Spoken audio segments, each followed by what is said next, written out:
বিসমিল্লাহির রহমানির রহিম। প্রিয় ইঞ্জিনিয়ার প্রকৌশলীগণ, তো আমাদের প্রথমত সাইডে ইট আসছে।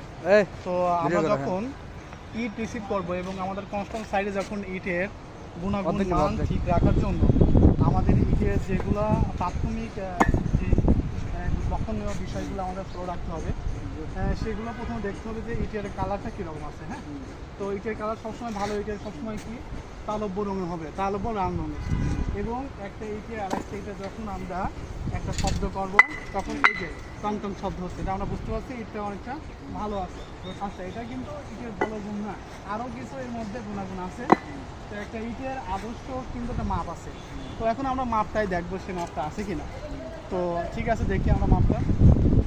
তো এখানে দেখতে পাচ্ছি যে 9.5 আছে। তো এটা ঠিক আছে, ইঞ্জিনের ভাষায় 9.5 ইঞ্চি থাকবে, এটাই স্বাভাবিক বিষয়। তো এটাও ঠিক আছে, দেখি চওড়া ঠিক আছে কিনা। চওড়া 9.5 ইঞ্চি, 4.5 ইঞ্চি, এটাও ঠিক আছে। এখন দেখি আমরা এর পুরুত্বটা কতটুকু আছে, 3.5 ইঞ্চি।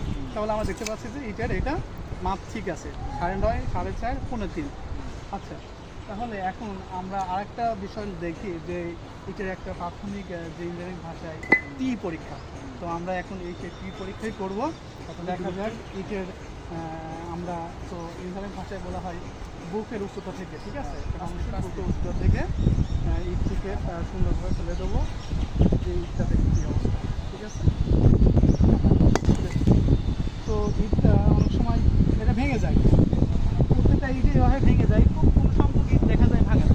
তো এইটা মনে হচ্ছে না যে এইটা খারাপ, ইটটা কিন্তু ভালো আছে। তো আমরা দেখি একটু এই যে এইটার মধ্যে কালারটা মোটামুটি ভালো না, এইটা কাজ করা যায়। তো আমার এখানে এইটার রঙও কালো বরং ভিতরে তোমার ফাঁপা নেই, ঠিক আছে, চকচক করতেছে।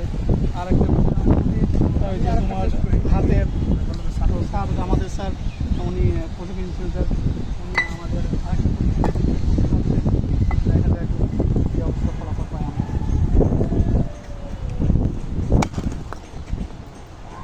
ইট ভেঙে যাবে, ইট এগুলো ইট ভেঙে যাবে, কিন্তু তারপরেও আমি এত যাবৎ প্রজেক্টে কাজ করি 14 বছর ধরে, কিন্তু কোনো ইট কি টেস্টে পাস হয় না, ঠিক আছে।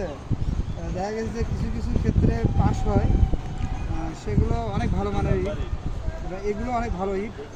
আমাদের ইটের সাউন্ড কোয়ালিটি এবং হচ্ছে সাইজ অনুযায়ী ইট ঠিক আছে।